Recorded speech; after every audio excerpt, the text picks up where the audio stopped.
Hello dear student, I am Gaurav Dangasia from Modulus Classes. આજે આપણે ધોરણ 11 NCERT subject ખ્યાલ જ છે ફિઝિક્સ, એનાથી આપણે શરૂઆત કરીશું. તો સૌપ્રથમ આપણે ફિઝિક્સ વિશેની થોડી ઘણી બેઝિક માહિતી મેળવીએ. એના પછી આપણે ફિઝિક્સની અંદર જે આપણું કન્ટિન્યુ છે એની અંદર આપણે આગળ વધીશું, જે ચેપ્ટર આવે છે એની અંદર. તો સૌપ્રથમ આપણે ફિઝિક્સ વિશે માહિતી મેળવીશું. Okay, first of all, મારો introduction તો મેં આપી દીધો કે I am Gaurav Dangasia. Okay, I have done Bachelor of Engineering in Mechanical stream. અત્યારે મોડ્યુલસ ક્લાસીસ ની અંદરથી જે લાઈવ લેક્ચર આપવામાં આવી રહ્યો છે એ તમે નિહાળી રહ્યા છો. ધોરણ 11 ની અંદર NCERT સબ્જેક્ટ આપણે કમ્પ્લીટ કરાવીશું, સાથે સાથે JEE નીટ ની પણ તૈયારી કરાવીએ છીએ. તો આ છે મારું ઇન્ટ્રોડક્શન. હવે જે લોકો લાઈવ હોય, અત્યારે જે લોકો મને જોઈ શકે છે લાઈવ છે, એ લોકો ખાસ લેક્ચર જોતા હશો ત્યારે વચ્ચે એક કોમેન્ટ બોક્સ આપેલું છે. એ કોમેન્ટ બોક્સ ની અંદર તમારું નામ અને સરનેમ અને લખી અને કોમેન્ટ કરો, જેના કારણે મને ખ્યાલ આવે કે કોણ કયા વિદ્યાર્થીઓ અત્યારે મને લાઈવ જોઈ રહ્યા છે. તો ખાસ વિદ્યાર્થી મિત્રોને નમ્ર વિનંતી કે પોતાનું નામ અને સરનેમ કોમેન્ટ બોક્સમાં લખી અને સાઇન કરે કે જેથી મને આઈડિયા આવે.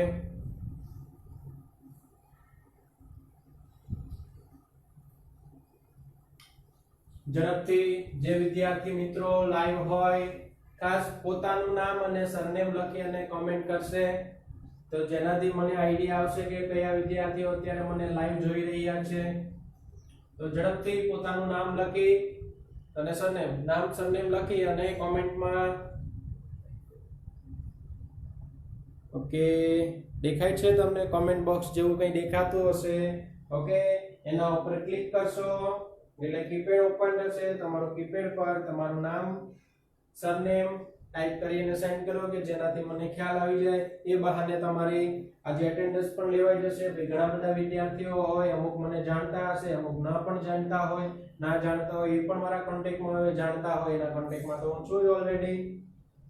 તો ફટાફટ મને કોમેન્ટની અંદર પોતાનું નામ અને સરનેમ લખી અને કમેન્ટ કરશે કે જેનાથી મને ખ્યાલ આવે. ઓકે, ચલો one student Hetvi. Okay, Hetvi Patel, welcome.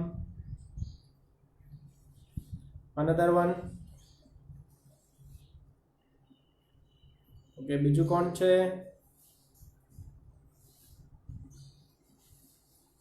ઝડપથી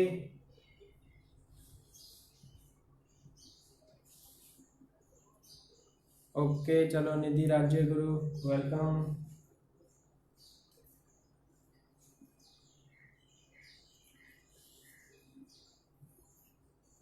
એકાદ મિનિટ હજુ આપણે વેઇટ કરીએ, બીજા પણ સ્ટુડન્ટ કનેક્ટ થાય એના માટે.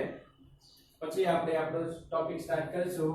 સૌપ્રથમ આપણે ફિઝિક્સ વિશેની માહિતી મેળવીએ. જે સબ્જેક્ટ છે ફિઝિક્સ એટલે કે ભૌતિક વિજ્ઞાન. તમને ખ્યાલ જ છે ફિઝિક્સ એટલે કે ભૌતિક વિજ્ઞાન.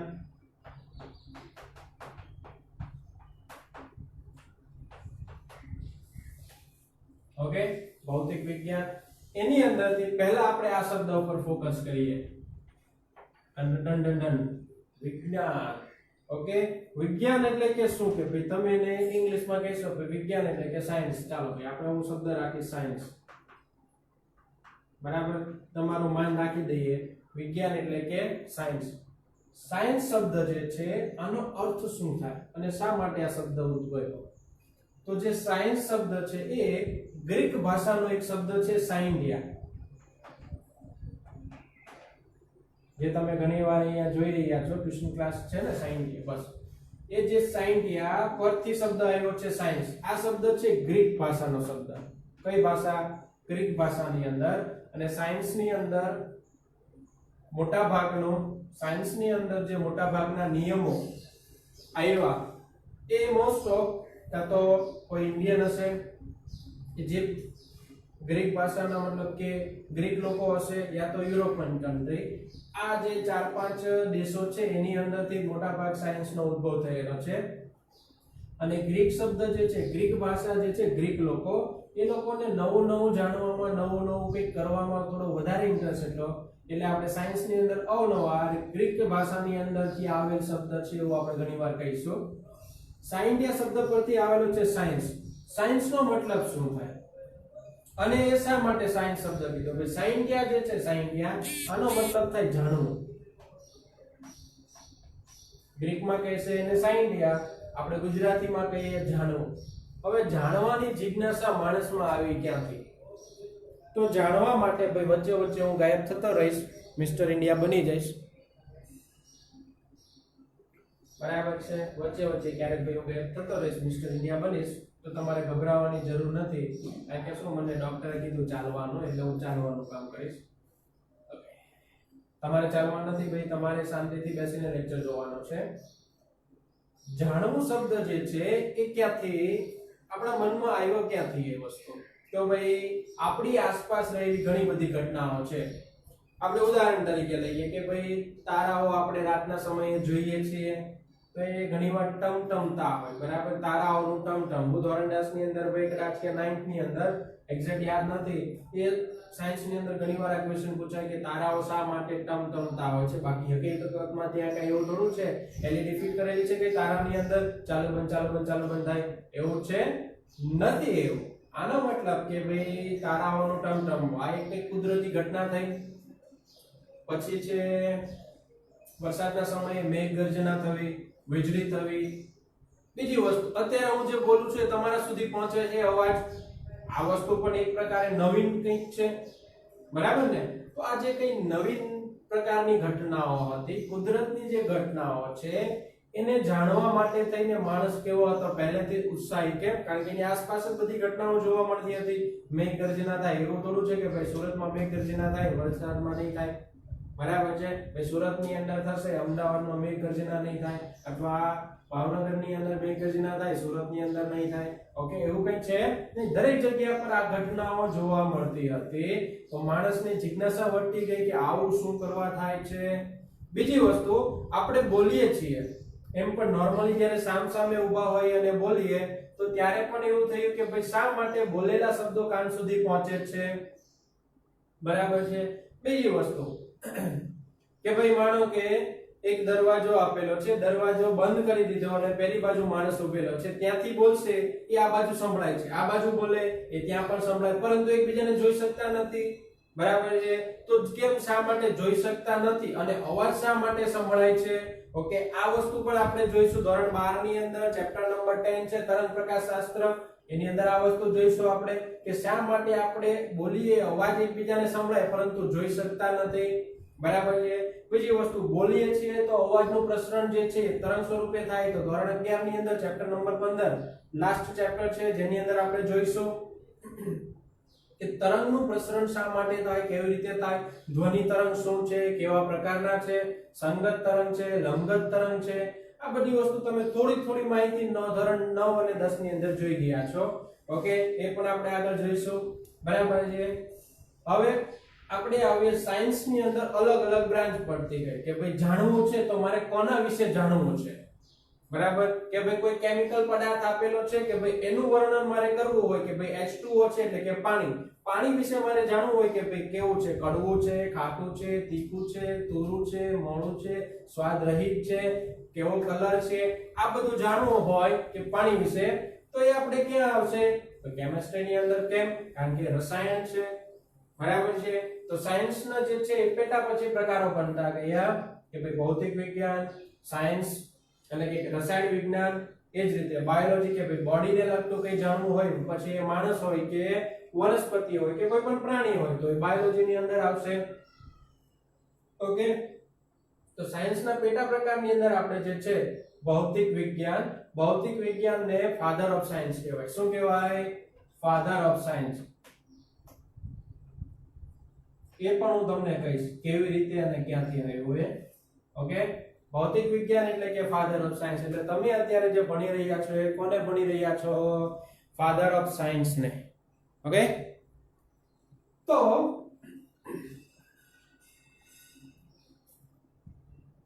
ફાધર ઓફ સાયન્સ થી આપણે આગળ વધીએ કે ભાઈ સાયન્સ મેં હમણાં વાત કરી કે H2O પાણી વિશેની માહિતી રસાયણ વિજ્ઞાનની અંદર તો ભૌતિક વિજ્ઞાનની અંદર શું આવશે? ભૌતિકનો મતલબ થાય આપણી આસપાસ રહેલી દરેક વસ્તુઓ, બરાબર છે?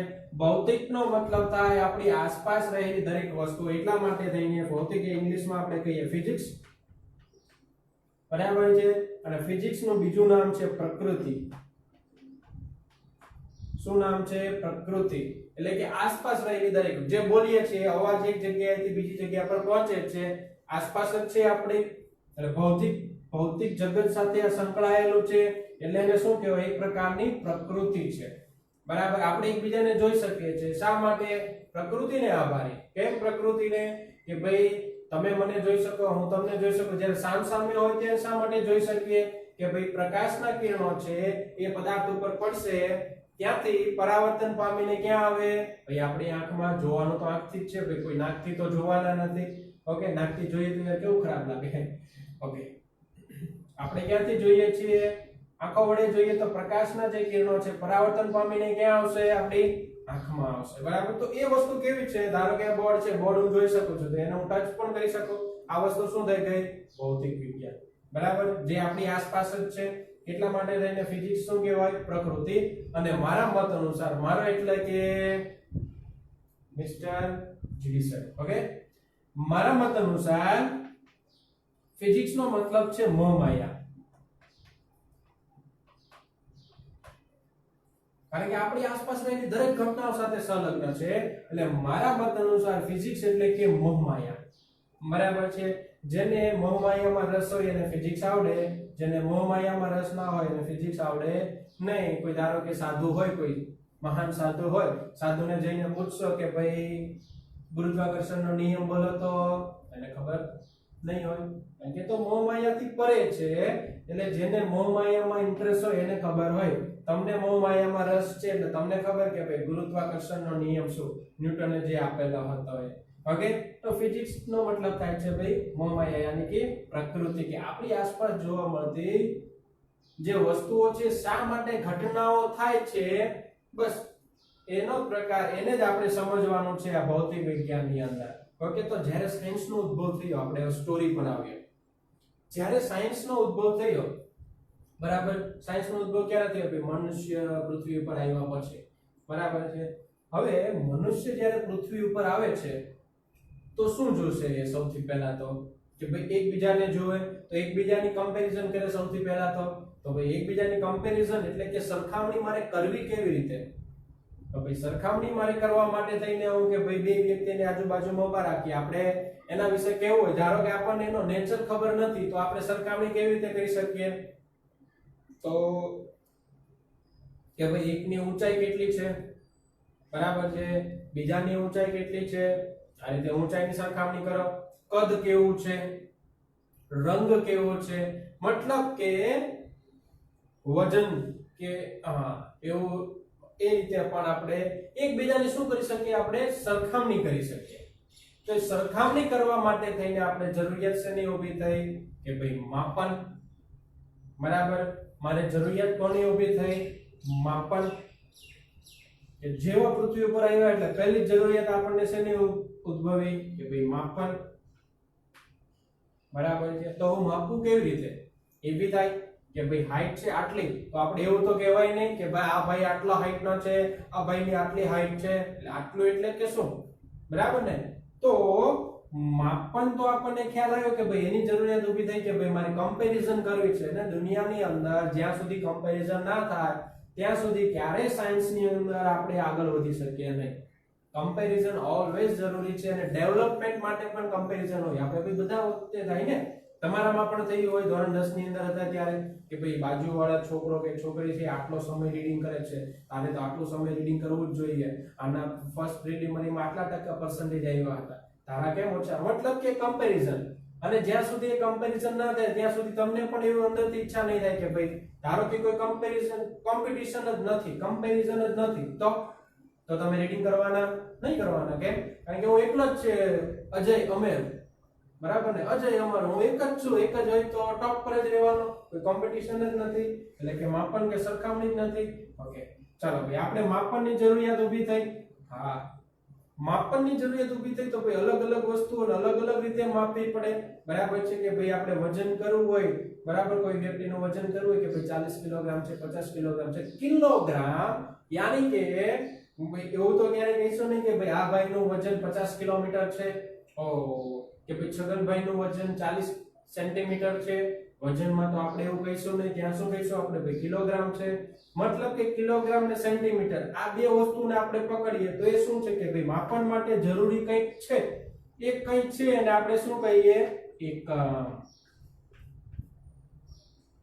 કે માપન માટે પછી જરૂરિયાત શેની ઊભી થઈ, એકમની. બરાબર, એમ તો કહેવાશે નહીં કે ભાઈ આટલો ઊંચો ને આટલો ઊંચો, બસ એવું તો ચાલશે નહીં. મતલબ કે મારે જરૂરિયાત શેની ઊભી થઈ, માપન જેવું મગજમાં આવ્યું એટલે તરત જ જરૂરિયાત આપણે ઊભી થઈ એકમની. તો પછી આપણે અહીંયાથી શરૂઆત કરીએ ફિઝિક્સની પણ. બરાબર છે કે ભાઈ માપન અને એકમ, ચેપ્ટર નંબર 2.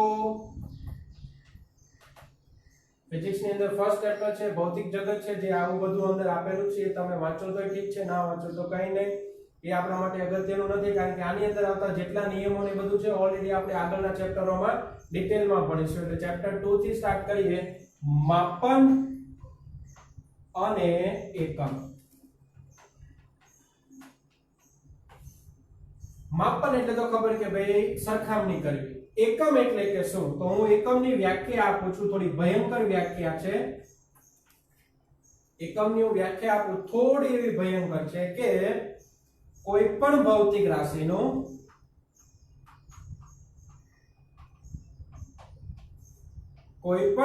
રાશિનું નિશ્ચિત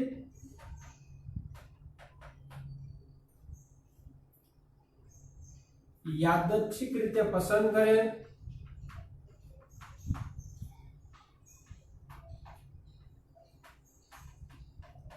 આંતરરાષ્ટ્રીય માન્યતા પ્રાપ્ત,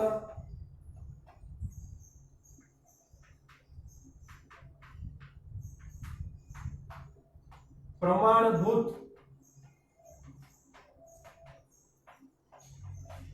માપ સાથેની સરખામણી,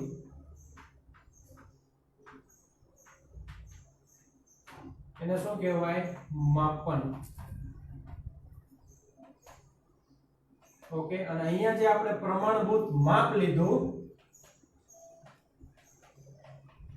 કે જે પ્રમાણભૂત માપ છે એને એકમ કહેવાય. આ બંને એકબીજાના પર્યાય છે. માપન સાથે એકમ આવે છે. ક્યારે એકમ એકલો નહીં આવે કે ખાલી સેન્ટીમીટર. ચાલો ભાઈ આ ભાઈ સેન્ટીમીટર છે, આ ભાઈ મિલીમીટર છે, આ ભાઈ, હા તમે નામ રાખી શકો એકબીજાને ચીડવવા માટે, નામ રાખી શકો, પરંતુ એવું ક્યારે કહેવાશે ભાઈ આ ભાઈની ઊંચાઈ મિલીમીટર છે, આ ભાઈની ઊંચાઈ કિલોમીટર છે, તો એવું આપણે કહીશું નહીં. એટલે કે એકમ જોઈએ, એકમ આવે તો સાથે માપ પણ આવવું જોઈએ. બરાબર કે ભાઈ 5 સેન્ટીમીટર 5 ફૂટ છે, ઓકે 5 સેન્ટીમીટર તો ના આવે કોઈ બી હાઈ, 4 ફૂટ છે, તો આ શું થઈ ગયું, 4 જે છે એ લંબાઈ કોઈ આંકડો દર્શાવશે. ઓકે, અને એની સાથે જે એકમ આવશે એ આ એકમ. ખ્યાલ આવી ગયો કે કોઈ પણ ભૌતિક રાશિનું નિશ્ચિત યાદચ્છિક રીતે પસંદ કરે. નિશ્ચિતનો મતલબ શું છે કે ભાઈ કોઈ પણ જગ્યાએ હોય એ ફિક્સ જ. માનો કે આ પેન છે, પેનની આપણે પેનની સાથ આપતી નથી. આપણે જો વાત કરીએ પેન, ધારો કે એની આપણે લંબાઈ માનીએ કે 10 સેન્ટીમીટર, તો આટલું લાંબુ કોઈ પણ વસ્તુ હોય એને આપણે શું કહીશું, 10 સેન્ટીમીટરની લંબાઈ છે. ચાહે પેન હોય કે કોઈ આપણે લાકડાની વસ્તુ રાખેલી હોય, કોઈ પણ વસ્તુ હશે, આટલું આવે એને શું કહીશું આપણે 10 સેન્ટીમીટર. એટલે કે નિશ્ચિત થઈ ગયું. યાદચ્છિક રીતે પસંદ કરે એટલે કોઈ પણ ઇન જનરલ આ છે, બીજું કોઈ પણ આવે, પણ આટલું એટલે 10 સેન્ટીમીટર એ ફિક્સ. આંતરરાષ્ટ્રીય માન્યતા પ્રાપ્ત. આંતરરાષ્ટ્રીય માન્યતા પ્રાપ્ત એટલે કે ભાઈ ચાલો ભાઈ આટલું જે લંબાઈ છે, આપણે ઇન્ડિયાની અંદર 10 સેન્ટીમીટર હોય તો પછી આટલી જે લંબાઈ છે એ અમેરિકામાં જઈને 5 સેન્ટીમીટર થવી જોઈએ નહીં. આટલી લંબાઈ છે ઇંગ્લેન્ડમાં જઈને 100 સેન્ટીમીટર થઈ જાય એવું થવું જોઈએ નહીં. એટલે કે કેવું કે ભાઈ આંતરરાષ્ટ્રીય માન્યતા પ્રાપ્ત દરેક જગ્યા પર અખિલ બ્રહ્માંડની અંદર તમે જ્યાં હોય, આની લંબાઈ 10 સેન્ટીમીટર, આટલી લંબાઈ 10 સેન્ટીમીટર, તો કેટલી રહેશે, એ 10 સેન્ટીમીટર જ રહેશે. તો એને કહેવાય આંતરરાષ્ટ્રીય માન્યતા પ્રાપ્ત પ્રમાણભૂત માપ આપેલું છે. જો ભાઈ આ ભૂત એટલે કે ચુડેલ વાળું ભૂત નથી, આ અલગ ભૂત છે. પ્રમાણભૂત માપ છે એટલે પ્રમાણની સાથે આવતું ભૂત છે. ઓકે, એની સાથે શું કરવાની? સરખામણી, એને કહેવાય માપન. કે ભાઈ આની સાથે હું બીજી કોઈ વસ્તુ અહીંયા રાખી દઈશ. ઓકે, ધારો કે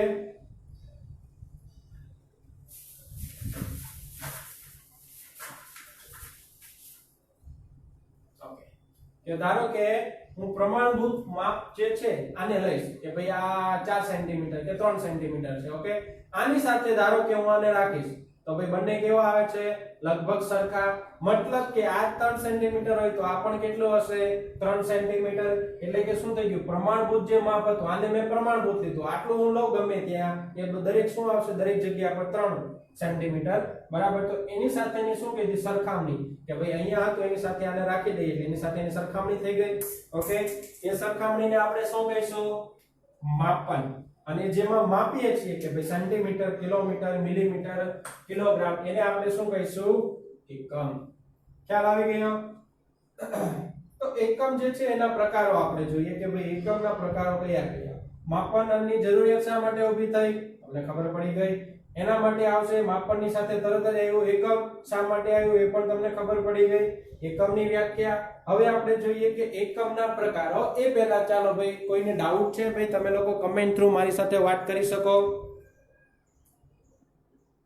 તમે લોકો કોમેન્ટ થ્રુ મારી સાથે વાતચીત કરી શકો છો, એમાં કોઈ પ્રોબ્લેમ નથી આપણને. તો જે કોઈ વિદ્યાર્થીઓને કઈ આની અંદર ડાઉટ હોય તો કમેન્ટમાં કહી શકો. બીજી વસ્તુ ભાઈ જો ડાઉટ હોય તો ક્યારેય શરમાવાનું નહીં. જે લોકો શરમાય એ લોકો સાયન્સને લાયક નથી.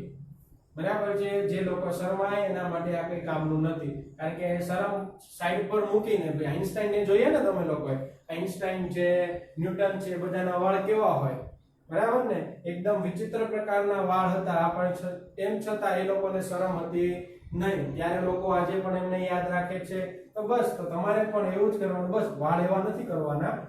ઓકે, હા, પાછું તમે તો ઘરે જઈને ટ્રાય કરશો. સર અમારા સરે તો અમને કીધું જ છે, મમ્મી પપ્પાને કહે છે અમારો સરે કીધું જ છે આમ વાળ કરવાના. જો તમે આઈન્સ્ટાઈન બનો એ રીતે વાળથી ના બનો. પરંતુ મેં વાત કરી કે ભાઈ શરમ નહીં રાખવાની. પૂછી શકો છો ડાઉટ હોય તો. અને બીજી વસ્તુ કે ભાઈ તમને હું જે કંઈ પણ બોર્ડ ઉપર વર્ક કરીશ એ મારા સારા એવા અને સુંદર અક્ષરે લખેલું. ભાઈ જો હું મારા અક્ષર તો સારા જ કહીશ, તમને ગમે કે ના ગમે. બરાબર છે? સારા અને સુંદર અક્ષરે લખેલી એની નોટ્સ આવશે, હેન્ડ રિટન. એ તમને WhatsApp ઉપર PDF કરી દેવામાં આવશે. ઓકે, તો પછી તમારે એવું ટેન્શન લેવાની જરૂર નથી કે ભાઈ આ જોતા જાઓ અને પછી કેમેરામાં મતલબ આની અંદરથી લખતા જાઓ તો એ વ્યવસ્થિત નહીં, સારું નહીં લાગે. એટલા માટે થઈને ભાઈ આ જે કઈ વસ્તુ અહીંયા બોર્ડ ઉપર કરાવીશ એ સારા અને સુંદર અક્ષરે લખેલી નોટ્સ સ્વરૂપે તમને મળી જશે.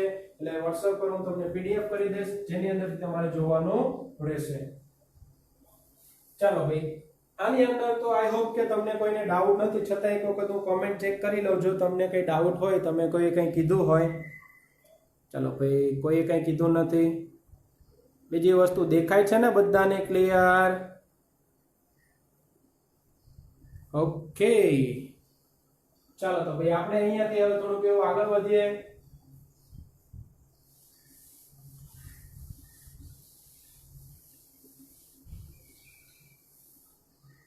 ભૌતિક વિજ્ઞાન ભણીએ છીએ.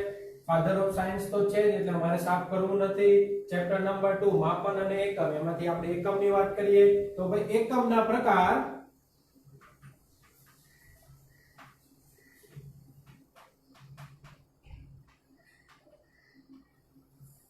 એકમના પ્રકારની અંદર આપણે ફર્સ્ટ જોઈએ. પહેલો પ્રકાર છે મૂળભૂત એકમ. જો ભાઈ આપણે ભૂત તો છે ને આની સાથે આવશે.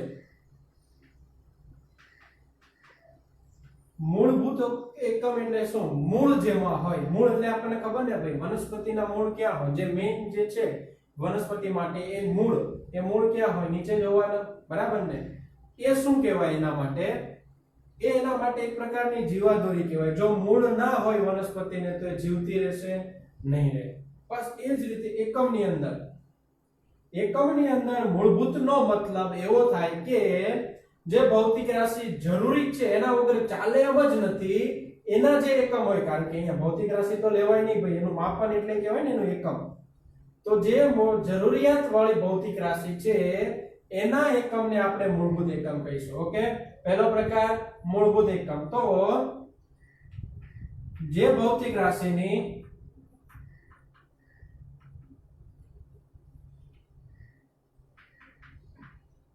જરૂરિયાત હોય તેના એકમને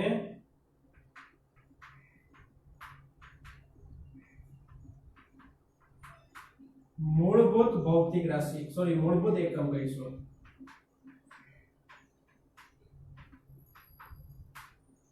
તો એવા એકમ જે છે મીટર, સેકન્ડ, કિલોગ્રામ, આ બધા એકમ કેવા કહેવાય? જે એકલા આવે, એના વગર ચાલે નહીં ભાઈ. બરાબર છે? આ એકલા અકેલા ही काफी है, તો એને શું કહેવાય? મૂળભૂત એકમ. ઓકે, હવે એના ઉપરથી મેળવેલ જે એકમ છે, બરાબર છે કે ભાઈ મેળવવું એટલે કે શું? ધારો કે તમને લોકોને એવું થાય કે ભાઈ મારે શું કરવું છે કે ભાઈ અમર બની જવું છે. ઓકે, પહેલાના સમયમાં માનતા ને ભાઈ ભગવાનને તપસ્યા કરી અને ભગવાનને પ્રસન્ન કર્યા અને એવું કહી ચાલો ભાઈ મારે અમર બની જવું છે.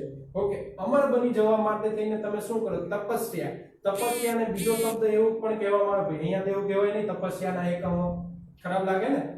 તો એના માટે બીજો શબ્દ આવે છે સાધના. ઓકે, જે જો ભાઈ મારી આસપાસ કોઈ વ્યક્તિ નથી સાધના નામનું, ઓકે, આ શબ્દ છે. ઓકે, તો સાધનાનો મતલબ સાધના પરથી આવેલ છે સાધિત એકમ.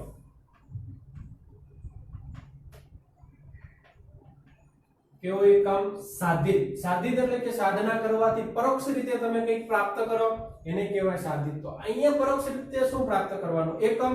ક્યાંથી? તો પરોક્ષ રીતે એટલે કે ભાઈ મેઇન વ્યક્તિ કોણ છે અહીંયા? ભાઈ આજ આપણા માપનની અંદર મૂળભૂત ભૌતિક રાશિ એટલે કે બ્રહ્મા વિષ્ણુ મહેશ આજ છે. ઓકે, આની પાસેથી આપણે કંઈક મેળવીએ છીએ.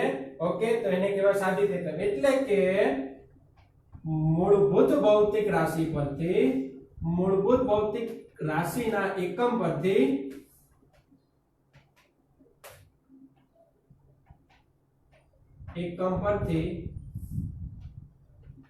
પ્રાપ્ત કરેલ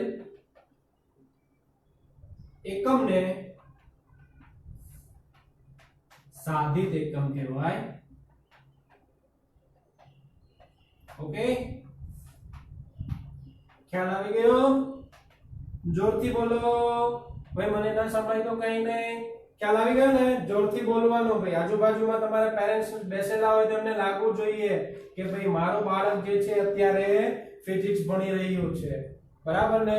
આટલી જે આમ કહીએ ને કે ભાઈ માણસની અંદર જિજ્ઞાસા વૃત્તિ વધતી જાય ત્યારે માણસ ફિઝિક્સ તરફ વધે. બરાબર છે? તો જ્યારે પણ તમારી અંદરથી આમ અચાનક અંદરથી આત્મા એવું કહે કે મારે આજે અવાજ કરવો છે, તો જોરથી બોલી જવાનો એક વખત મિસ્ટર જેડિસન ની જય કરીને. ઓકે, ચાલો ભાઈ. તો ભાઈ આપણે શું કર્યું કે આના પરથી એકમ મેળવીએ તો એને કહીએ સાધિત એકમ. કેવી રીતે? કે ભાઈ ફોર એક્ઝામ્પલ ભાઈ મીટર પર સેકન્ડ એવું પણ લખી શકીએ આપણે, મીટર પર સેકન્ડ. એટલે કે શું થઈ ગયું કે ભાઈ કોમ્બિનેશન કરીએ કે ભાઈ આના ઉપરથી હું જો મેળવું છું કે જો મીટર અને સેકન્ડ કેવા મૂળભૂત, એ બંનેનો ગુણોત્તર લઈએ એટલે આપણને વેગ અથવા ઝડપ જે કંઈ મળે એ, તો આ શું થઈ ગયું? એના ઉપરથી મેળવેલું છે એટલે આને કહેવાય સાધિત એકમો. બ્રહ્મા વિષ્ણુ મહેશ એની પાસેથી આપણે પ્રાર્થના કરીને જે કંઈ મેળવીએ એને શું કહેવાય? સાધના. એના પરથી અહીંયા આવ્યો શબ્દ સાધિત એકમ. ઓકે, એ જ રીતે મીટર ઇન્ટુ સેકન્ડ પણ આવે.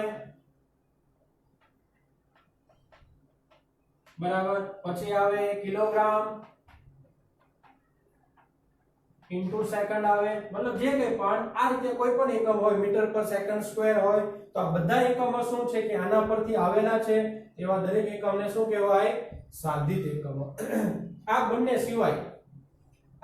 સિવાય એવા એકમો કે જેની જરૂરિયાત ક્યારેક આપણને ઉદ્ભવે, ક્યારેક એની જરૂરિયાત ઉદ્ભવતી હોય તો એને કહેવાય પૂરક એકમ. એને શું કહેવાય? પૂરક એકમ. કયા કયા એકમો પૂરક છે? આ એવા એકમો છે કે જે મૂળભૂત ભૌતિક રાશિ સિવાયના પરંતુ એની જરૂરિયાત ક્યારેક ઉદ્ભવે છે, એવા એકમો પૂરક એકમ છે. જેવા માત્ર બે જ એકમ છે,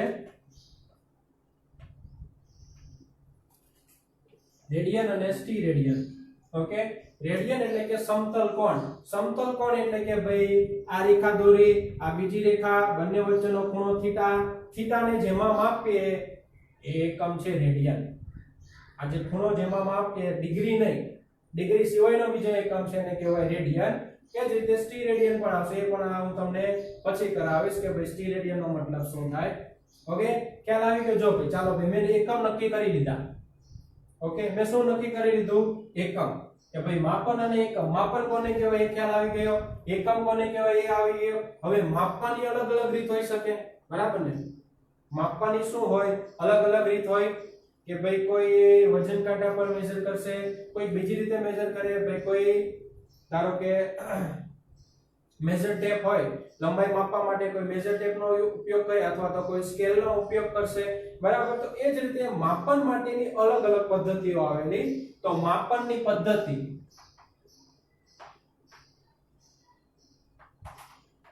એમાં સૌથી પહેલી પદ્ધતિ છે સીજીએસ. સૌપ્રથમ આ એકમ પદ્ધતિ અસ્તિત્વમાં આવી હતી, સીજીએસ, બરાબર છે? C for centimetre. જો ભાઈ આનો શબ્દ છે ને એના પરથી તમને ખ્યાલ આવશે. C for centimetre, G for ગ્રામ અને S for સેકન્ડ, બરાબર? આ ત્રણ તો ગમે ત્યાં જરૂર પડવાની. લંબાઈની, વજન દળ માપવા માટે અને સમય. સમય તો ભાઈ આપણે જોઈએ જ, એના વગર તો ચાલે જ નહીં. એટલે કે આ ત્રણ શું થઈ ગયા? સીજીએસ એકમ પદ્ધતિ. એટલે કે આ પદ્ધતિની અંદર સેન્ટીમીટર, ગ્રામ અને સેકન્ડ એને શું લઈશું? મૂળભૂત. અને એના ઉપરથી જે કંઈ મેળવીએ એ એની સાધિત ભૌતિક રાશિઓ, બરાબર? અને જે એકમ મળે એને કહેવાય સાધિત એકમો. આ ત્રણ એકમને શું કીધા? મૂળભૂત એકમ લીધા. કે ભાઈ સૌથી પહેલા શરૂઆતમાં ઘણા વર્ષો પહેલાની વાત છે, તમને ના ખ્યાલ હોય એના માટે તો હજુ તમે બહુ નાના એવા છો.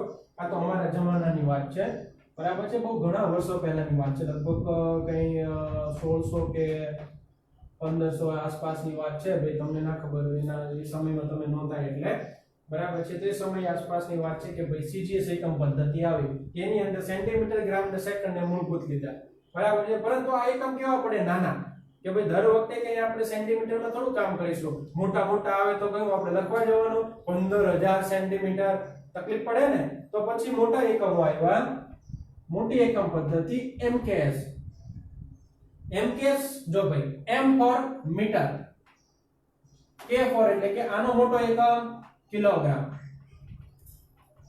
અને S નો મોટો એકમ નથી ભાઈ. હવે S માં સેકન્ડ જ હોય. એ કઈ આપણે થોડા કઈ કલાકથી પણ મોટો આવવાનું છે, એની અંદર જે છે એ જ આવશે એમાં. ઓકે, આવે સમય માટે પણ આવે, દિવસો આવે, વર્ષો આવે, પણ એની કઈ આપણે જરૂર નથી. એક સેકન્ડ એક એવી વસ્તુ છે, સેકન્ડ એ લગભગ દરેક એકમ પદ્ધતિમાં એ મૂળભૂત જ રહી છે. તો પછી નવી એકમ પદ્ધતિ આવે MKS, જેને મીટર, કિલોગ્રામ ને સેકન્ડ કીધું. હવે વાત કરીએ છીએ આપણે ભાઈ જેને આપણા ઉપર 180 વર્ષ રાજ કરેલું છે એવા બ્રિટિશ લોકોએ. બ્રિટિશ લોકો કે ભાઈ અમારે મીટરમાં નથી માપવું, અમે તો ફૂટ વાળા માણસો. એટલે એ લોકોએ નવી સિસ્ટમ લાવ્યા, FPS, foot, P for pound. જો ભાઈ પાઉન્ડ એટલે રૂપિયા વાળો પાઉન્ડ નથી. આ પાઉન્ડ જે છે એ આવશે કિલોગ્રામ નો એકમ છે, મતલબ કે દળ માપવા માટેનો એકમ છે. અને S for સેકન્ડ. તો ભાઈ સૌથી પહેલા CGS, પછી MKS, પછી FPS. એટલે આ ત્રણ એકમ પદ્ધતિઓ આવી. તો ત્રણેયમાં ઝઘડો થયો કે ભાઈ આ એવું કે હું તો બહુ જૂનો, બરાબર ને? આપણે ઘણીવાર ઘરમાં થાય કે નહીં, ભાઈ દાદા છે એ કે એમ થવું જોઈએ. ભાઈ આ વ્યક્તિ એવું કહે છે કે ના ભાઈ પુત્ર જે હોય, પુત્ર અથવા પૌત્ર નહીં, હવે જમાનો બદલાઈ ગયો છે.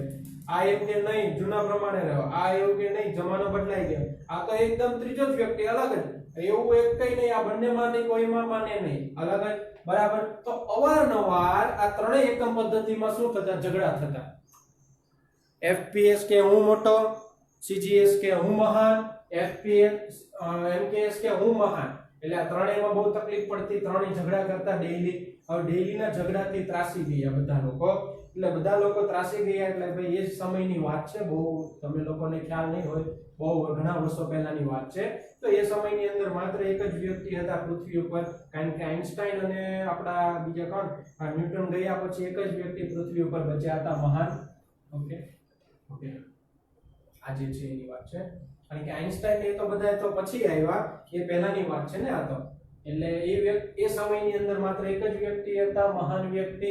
એટલે એના પાસે ગયા લોકો કે ભાઈ આ ત્રણેયની અંદર ખૂબ અત્યંત ઝઘડા થઈ રહ્યા છે અને લોચા પણ પડી રહ્યા છે, તો અમે કરીએ શું? બરાબર છે. લોચા કેવા પડે કે ભાઈ ઇન્ડિયાની અંદરથી કોઈ વ્યક્તિ જે છે ભાઈ બ્રિટિશની અંદરથી કોઈ વ્યક્તિ ઇન્ડિયન વ્યક્તિ પાસે એવું કે ભાઈ ધારો કે આ એમકેએસ એકમ પદ્ધતિ ઇન્ડિયામાં યુઝ થાય છે, બરાબર, આ ઇંગ્લેન્ડમાં યુઝ થતી. હવે ભાઈ આ વ્યક્તિ એવું કહે છે કે ભાઈ મારે આ રો મટીરીયલ જોઈએ, કાચો માલ આટલો જોઈએ છે કે ભાઈ આટલા પાઉન્ડ આવવા દેજો. આ એવું કહે છે કે ભાઈ 1000 પાઉન્ડ આવો, અને અહીંયાથી શું મોકલજે ભાઈ? એને તો આ પાઉન્ડમાં ખબર જ નથી, એને શેમાં ખબર છે? ભાઈ કિલોગ્રામ, એટલે 1000 કિલોગ્રામ જવા દેશે. એટલે ભાઈ આને તો આ વજન નાનું લાગશે કે ભાઈ તમે તો મારી સાથે અન્યાય કર્યો, ચીટિંગ કર્યો, બિઝનેસમાં ચીટિંગ ના ચાલે, બરાબર છે. એટલે આવી તકલીફ પડતી. આ ત્રણેયમાં તો પડતી જ તકલીફ, બીજા લોકો વચ્ચે પણ તકલીફ પડતી. એટલા માટે થઈને ભાઈ આ વ્યક્તિ પાસે ગયા લોકો અને એક સલાહ આપી કે ભાઈ દરેક જગ્યા પર આખા બ્રહ્માંડની અંદર જ્યાં જવું હોય ત્યાં જાઓ, પણ એક સરખી એકમ પદ્ધતિ લાવીએ.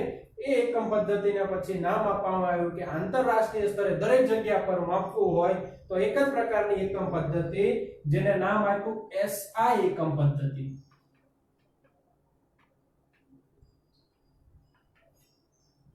આ ત્રણની અંદર કરતા પણ અલગ આંતરરાષ્ટ્રીય સ્તરે માન્યતા પ્રાપ્ત એસઆઈ એકમ પદ્ધતિ. આંતરરાષ્ટ્રીય સ્તરે માન્યતા પ્રાપ્ત એટલે કે ભાઈ જે આ એકમ પદ્ધતિની અંદર જે કોઈ એકમ આવતા હશે એને જ આપણે મૂળભૂત કહીશું, અને આ એકમ પદ્ધતિની અંદર જે એકમ આવતા હોય એ જ એકમ લઈને એકબીજા સાથે આપણે શું કરવાનું? ડીલ કરવાનું. ધારો કે તમે ઇન્ડિયામાં હોય, ઓસ્ટ્રેલિયામાં હોય, અમેરિકામાં હોય કે ગમે ત્યાં હોય, બરાબર છે.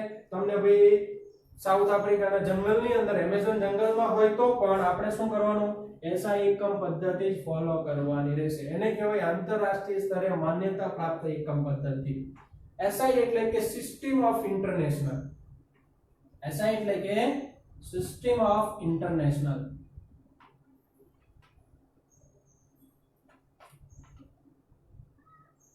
ઓકે, એની અંદર કઈ કઈ ભૌતિક રાશિ આવતી હતી એની હું હમણાં વાત કરું. પહેલા તમને લોકોને કોઈને ડાઉટ છે ભાઈ મૂળભૂત, સાધિત, પૂરક અને આ ત્રણ એકમ પદ્ધતિમાં અને શા માટે એસઆઈ એકમ પદ્ધતિ આવી?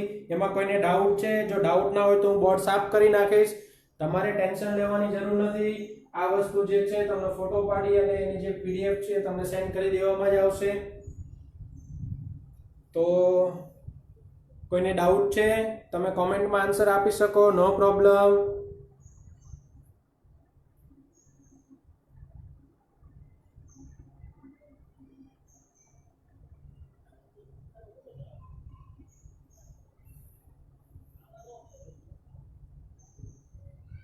ઓકે, જલ્દી 1 મિનિટનો હું વેઇટ કરું છું ભાઈ. કોઈને ડાઉટ છે?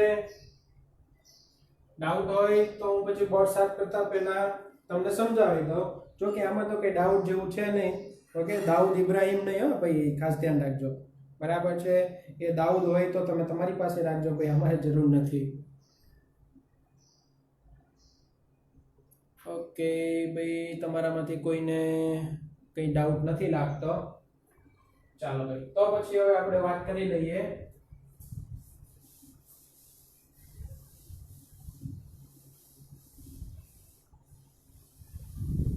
ભાઈ નવી એકમ પદ્ધતિ લાવ્યો ને એસઆઈ એકમ પદ્ધતિ, તો એસઆઈ એકમ પદ્ધતિની અંદર કઈ કઈ મૂળભૂત ભૌતિક રાશિ આવે છે આપણે એની વાત કરીશું. અને તમને અત્યારે તમારે સાથે સાત એકમો કે સાથે સાત મૂળભૂત ભૌતિક રાશિ યાદ રાખવાની રહેશે. એની આપણે ડગલે ને પગલે ઉપયોગ કરીશું. ભાઈ એક ડગલું ચાલો એટલે તરત જ એનો ઉપયોગ થાય, બીજું ડગલું ચાલો એટલે તરત જ એનો ઉપયોગ થશે. એટલે આપણે ફિઝિક્સ ની અંદર જે સાત મૂળભૂત ભૌતિક રાશિઓ છે એનો ડગલે ને પગલે ઉપયોગ કરીશું. એટલે તમારે એ સાથે સાત એકમ મૂળભૂત ભૌતિક રાશિ અને એના એકમ અત્યારે જ યાદ રાખવાના રહેશે.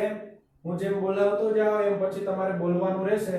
પહેલા હું તમને મૂળભૂત ભૌતિક રાશિ કહી દઉં. કોની અંદર? એસઆઈ એકમ પદ્ધતિમાં આવતી મૂળભૂત ભૌતિક રાશિ.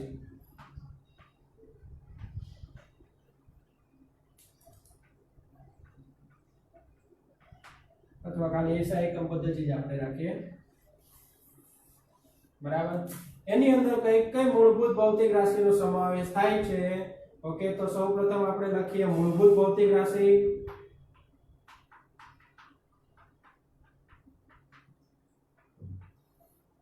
બીજું છે એનો એકમ, કે ભાઈ મૂળભૂત ભૌતિક રાશિ કઈ, તો એનો એકમ આવે.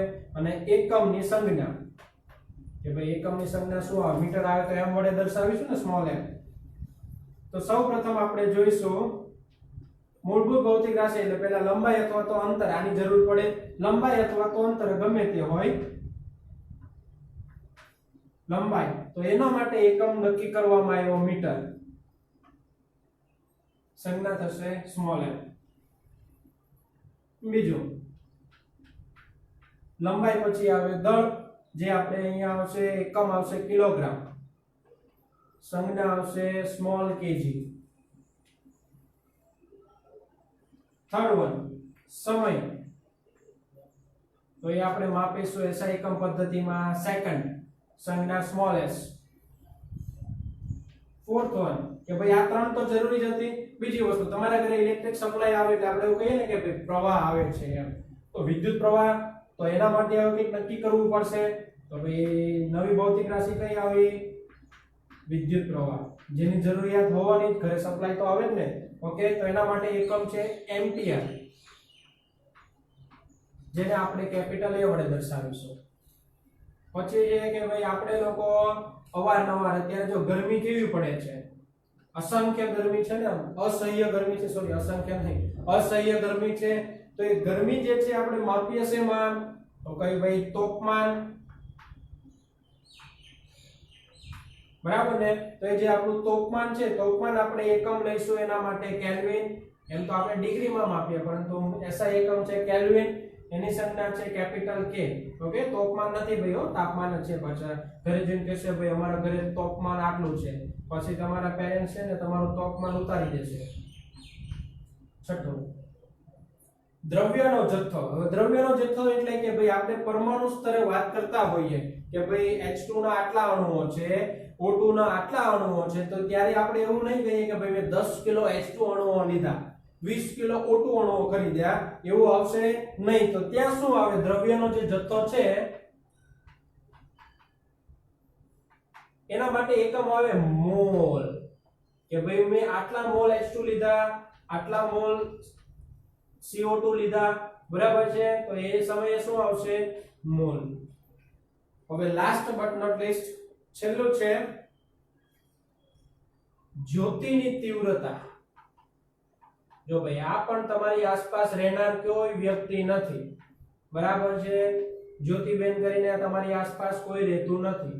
આ જ્યોતિ એટલે કે દીવાની જ્યોત છે. આપણે ઘણીવાર કહીએ ને કે ભાઈ લાઈટ, પ્રકાશ જે છે, પ્રકાશ કે આ ઝાંખો છે. ઘણીવાર નેટવર્ક પ્રોબ્લેમ આવે તો તમને બોર્ડ નહીં વ્યવસ્થિત દેખાતો હોય, ઝાંખું દેખાય છે. ઓકે, તો જે ઝાંખો શબ્દ છે એ ઝાંખું શા માટે, કે ભાઈ તીવ્રતા ઘટી ગઈ, બરાબર. તીવ્રતા ઓછી થાય, તીવ્રતા વધે, તો એના માટે ભાઈ આપણે એકમ લઈશું જ્યોતિની તીવ્રતા. ભાઈ દીવાની જ્યોત સળગાવી હોય, બરાબર છે, દીવાની જ્યોત સળગાવી એટલે શું થાય, એની જ્યોતની શું જોવા મળશે આપણને, તીવ્રતા. બસ એ જે તીવ્રતા છે, કેટલું ઝાંખું છે, કેટલું પ્રકાશિત છે, એ જોવા માટે થઈને એકમ આવે કેન્ડેલા. જો ભાઈ સેન્ડેલા નથી કે સિન્ડ્રેલા નથી, કેન્ડેલા, જેને દર્શાવવામાં આવે CD વડે.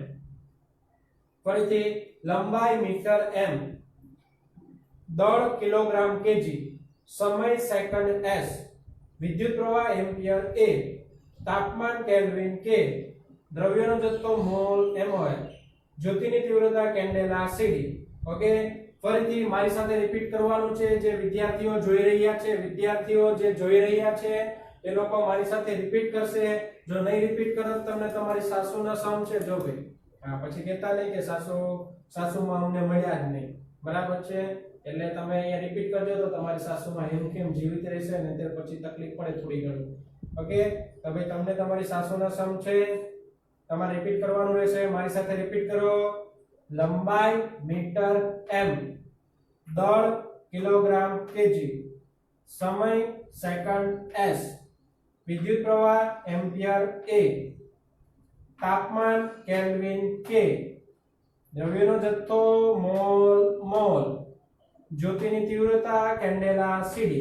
ઓકે, ફરીથી એક વખત લંબાઈ મીટર m, દળ કિલોગ્રામ કેજી, સોરી લંબાઈ મીટર એમ, દળ કિલોગ્રામ કેજી, સમય સેકન્ડ એસ, વિદ્યુત પ્રવાહ એમ્પિયર એ, તાપમાન કેલ્વિન કે, દ્રવ્યનો જથ્થો મોલ mol, જ્યોતિની તીવ્રતા કેન્ડેલા સીડી. ઓકે રિપીટ કર્યો ને બધાએ? હા નહીં તો પછી કહેતા નહીં સાસુનો સમજીદાર. ઓકે તો એસઆઈ એકમ પદ્ધતિની અંદર આ સાત ભૌતિક રાશિને આપણે શું કરે મૂળભૂત ભૌતિક રાશિ તરીકે લીધી. તો ભાઈ હજુ હમણાં થોડી વાર પહેલા અહીંયા કઈક આવું આકૃતિ દોરેલી ને થીટા.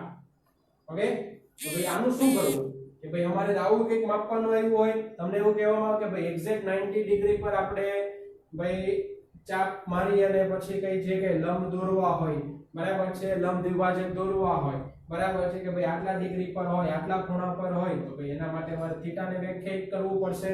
ઓકે તો ભાઈ આ સાત હતી, આ મૂળભૂત છે કે આની મારે જરૂરિયાત ડગલે ને પગલે પડશે, પરંતુ ઘણીવાર એના સિવાય આવા ખૂણાઓ આપેલા હોય તો એની જરૂરિયાત ઊભી થાય, તો એને કહેવામાં આવે પૂરક ભૌતિક રાશિ. મૂળભૂત સિવાયની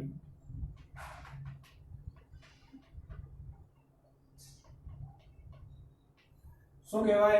મૂળભૂત સિવાયની ભૌતિક રાશિ એટલે કે પૂરક ભૌતિક રાશિ, જેની અંદર પહેલી ભૌતિક રાશિ છે એને હું નામ આપીશ સમતલ કોણ.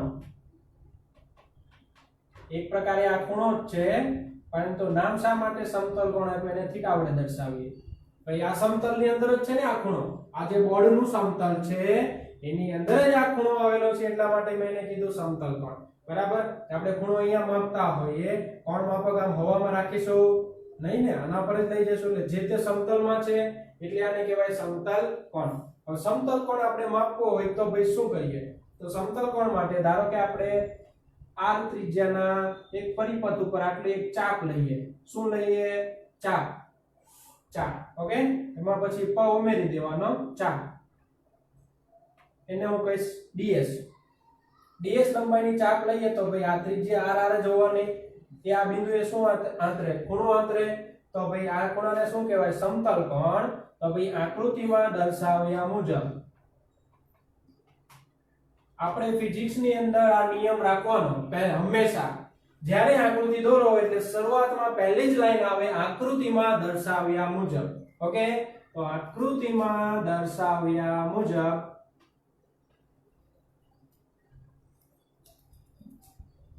ચાપ એને આપણે કીધું ds અને ત્રિજ્યા જેને આપણે કીધું r ના ગુણોત્તરને કહેવાય છે કે સમતલ કોણ. ઓકે શું કહેવાય? સમતલ કોણ થીટા. ઓકે તો હું શું લખીશ? ભાઈ જો થીટા ઇઝ ઇક્વલ ટુ કોને? ચાપ અને ત્રિજ્યાનો ગુણોત્તર. ચાપ છે ds અને ત્રિજ્યા છે r. ઓકે આના ઉપરથી આ ચાપ છે તો ચાપ બરાબર ત્રિજ્યા ઇન્ટુ હું શું લખીશ? ખૂણો. આ જો યાદ ના રહેતું હોય કે સર ચાપ બરાબર ત્રિજ્યા ઇન્ટુ ખૂણો થાય કે ખૂણો બરાબર ચાપ ઇન્ટુ ત્રિજ્યા થાય છે, આ મને ભૂલાઈ જાય છે, તો આપણે જનરલી ચાપીએ ચાની જે વાત કરીને ચાપીએ કેવી હોય? મીઠી હોય ને. પરંતુ અહીંયા ફિઝિક્સ ની અંદર આ ભાઈ આપણું બ્રહ્મ વાક્ય છે, કોના દ્વારા કહેવાયેલું? મિસ્ટર જેડિસન દ્વારા કહેવાયેલું. ભાઈ ચા જે છે ફિઝિક્સ ની અંદર તીખી હોય. કેવી રીતે? ચાપમાંથી ચા લીધો, ત્રિજ્યાનો t કરી દીધું અને ખૂણાનો ખૂ. ચા તીખું એટલે આના પરથી ભાઈ ચાપ બરાબર ત્રિજ્યા ઇન્ટુ ખૂણો. ખ્યાલ આવી ગયો? ચા તીખું. ફિઝિક્સ માં ચા કેવી હોય? તીખી હોય. એવું આપણે ઘરે કહેવાનું નહીં હો ભાઈ, નહિતર પછી તમને મારશે, પછી પહેલા મને મારવા આવશે. તો ચા ઇઝ ઇક્વલ ટુ તીખું અને ક્યાંથી આવ્યું? અહીંયાથી. તો ભાઈ સમતલ કોણ જે છે એ ભૌતિક રાશિ છે, તો મારે એનો એકમ આપવો પડશે. તો ભાઈ આપણે આ ભાઈનો એકમ, આ જે સમતલ કોણ છે એ ભાઈનો એકમ જે છે એને નામ આપ્યું આપણે રેડિયન. શું નામ આપીએ? રેડિયન. અને ઇંગ્લિશમાં એને શોર્ટમાં આ રીતે RAD, રેડિયન, RAD એના વડે દર્શાવવામાં આવે છે. હવે તમને એવું થાય સર શા માટે રેડિયન આપ્યો? ખજૂર કેમ નહીં? બરાબર છે ભાઈ, જો એ તો પહેલા સ્વીકારી લીધું હતું એટલે. અને કોઈ કોઈના નામ પરથી આપેલું હતું. ધારો કે જો ખજૂર નામના વ્યક્તિ આની સાબિતી અથવા આની ખોજ કરી હોત તો તમે આનો એકમ ખજૂર રાખે, બરાબર છે. એ એક પ્રકારનું નામ છે કે જે પહેલેથી ચાલી આવેલું છે, એટલે એમાં તમે ક્વેશ્ચન કરો તો એ વ્યાજબી નથી કે સર શા માટે રેડિયન જ છે, દાબેલી કેમ નહીં. તો ભાઈ જો દાબેલી હોત તો દાબેલી રાખે, એમાં મને કઈ પ્રોબ્લેમ નથી, પરંતુ પહેલેથી બધા શેમાં માપીએ છીએ? રેડિયનમાં, એટલે આપણે એને નામ આપ્યું રેડિયન. ઓકે, તો આપણે આજે અહીંયા સુધી રાખીએ. પછી કાલે આપણે આનાથી આગળ હજુ એક ભૌતિક રાશિ બાકી છે, પૂરકમાં એક આવશે ઘનકોણ કરીને, એ આપણે કાલે, કારણ કે એના માટે અમારે એક ડેમો બતાવવો પડે એમ છે તમને કેવી રીતે છે 3 ડાયમેન્શનલ હોવાથી. તો એ હું તમને એક નાનું વસ્તુ મોડેલ દર્શાવીશ, એની અંદરથી તમને ક્લિયર આઈડિયા આવશે. તો એ હું પછી નેક્સ્ટ લેક્ચરની અંદર તમને કહીશ કે ભાઈ ઘનકોણ શું છે. આજે આપણે જે કંઈ ભણી ગયા કે ભૌતિક વિજ્ઞાન એટલે શું, સાયન્સ થી શરૂઆત કરી હતી, ત્યાંથી લઈ અને પૂરક ભૌતિક રાશિમાં સમતલ કોણ સુધી આપણે પહોંચ્યા. ત્યાં સુધીમાં ભાઈ વિદ્યાર્થીઓમાંથી કોઈને કંઈ ડાઉટ છે તો તમે કોમેન્ટમાં લખી શકો. ગભરાવાની જરૂરિયાત નથી, મારી સિવાય તમને કોઈ જોતું નથી એવું જ આપણે માનવાનું, બરાબર છે. એટલે શરમ રાખવાની જરૂરિયાત નથી. જે શરમાઈ ગયા એ સાયન્સ છોડીને નીકળી ગયા છે, એટલે આપણે સાયન્સ માટે જો આગળ વધવા માંગતા હોઈએ તો શરમ રાખવાની નહીં. ડાઉટ છે કમેન્ટમાં કહી શકો. લેક્ચર પૂરો થાય એટલે તમને આ જે કંઈ મેં બોર્ડ ઉપર વર્ક કરેલું હતું એની તમને પીડીએફ તરત જ WhatsApp પર મળી જશે, એટલે તમારે ટેન્શન લેવાની કોઈ જરૂરિયાત નથી. ઓકે ભાઈ, મને કમેન્ટ કોઈની દેખાતી નથી તો ચાલો ભાઈ કઈ વાંધો નહીં. એનો મતલબ એવો થયો કે હું સારું ભણાવું છું, બરાબર ને, કારણ કે ડાઉટ નથી તમને. ઓકે, તો ભાઈ હું બહુ સારું એવું ભણાવું છું, તમે લોકોએ તો ડાઉટ નહીં પૂછો એટલા માટે થઈને હું એવું માનું છું, એટલે મને થોડું અભિમાન આવી ગયું. ઓકે, જો ભાઈ હું સારું ભણાવું છું એવું તમને લાગતું હોય તો ભાઈ ખાસ આપણો જે આ વિડીયો થોડી વાર પછી તરત જ અપલોડ પણ થશે, તો વિડીયોને તમે લાઈક કરી શકો. ભાઈ જેવું આવે એટલે બાજુમાં તમે છે ને વિડીયો જોતા બાજુમાં અલગ અલગ સિમ્બોલ આવશે, લાઈક છે, પછી કંઈક આમ હાર્ટ બનેલો હોય, તો તમને મન ફાવે તમે આપી શકો, પરંતુ લાઈક અથવા કે ભાઈ હાર્ટ છે અથવા હસવું જે કંઈ હોય એ, પરંતુ વિડીયો ઉપર લાઈક આપવાનું ભૂલતા નહીં, કારણ કે આટલી મહેનતથી અમે વિડીયો બનાવીએ તો અમને પણ એનર્જીની જરૂરિયાત ઊભી થાય. તો અમારી જે એનર્જી છે એ માત્ર તમે અને માત્ર તમે જ છો, એટલે કે વિદ્યાર્થીઓ દ્વારા જેટલું અમને વધારે પસંદ કરવામાં આવે એટલી જ અમારી બેટરી છે વધારે ચાર્જ થાય. તો અમને ચાર્જ રાખવા માટે થઈને તમારે શું કરતું રહેવાનું, સમયાંતરે લાઈક આપતા રહેવું પડશે. ઓકે, ચાલો ભાઈ, તમે લોકોએ આટલો અમૂલ્ય સમય મને આપ્યો, આ સમયની હાલ ભાઈ લોકડાઉનની અંદર પણ તમે લોકોએ આટલો અમૂલ્ય સમય મને આપ્યો એ બદલ તમારો ખૂબ ખૂબ આભાર. આપણે નેક્સ્ટ લેક્ચરમાં મળીશું, એનો ટાઈમ ટેબલ અને શેડ્યુલ તમને WhatsApp પર મળી જશે. ચાલો, થેન્ક યુ.